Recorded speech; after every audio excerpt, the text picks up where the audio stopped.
Did you ever want to know about the real reason why Scott D'Amore was sacked? Welcome back, guys, to Fog Wrestling.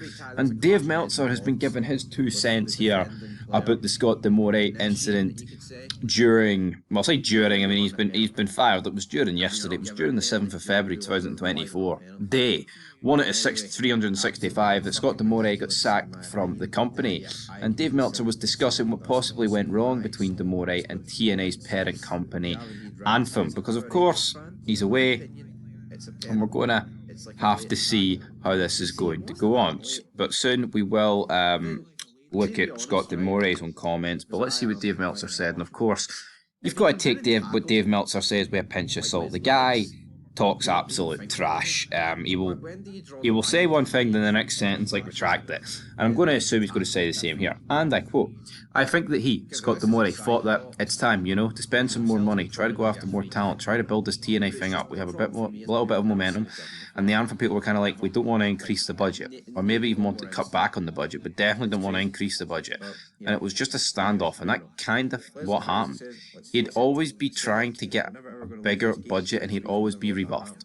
It was coming back, it was getting more popular, but their whole thing was just to have a product, tape television, fulfill your pay-per-views, your streaming stuff, and do it as cheaply as possible.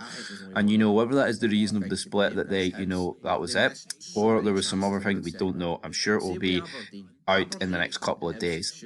That was the one thing that I heard from people, that is a dispute he had with management. So what Dave Meltzer's trying to say is he doesn't actually have a Scooby snack what happened. He thinks it's down to budget. That's speculation though. Is this the real reason? I mean, it could be. I mean, maybe Meltzer's barking up the right tree for once, but I mean, I wouldn't hold my hat on it. I wouldn't place any bets on it. But what I would say is, with TNA going back to its original form, surely, a part of that move is to try and expand. And I mean, they went to bigger arenas so far. Surely there has to be an attempt for TNA to expand. It can't just be what it's been, the past bunch of years where it's been dead.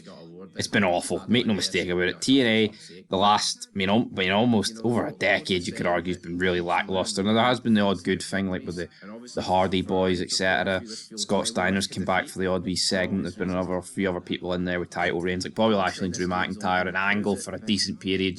They were on the show.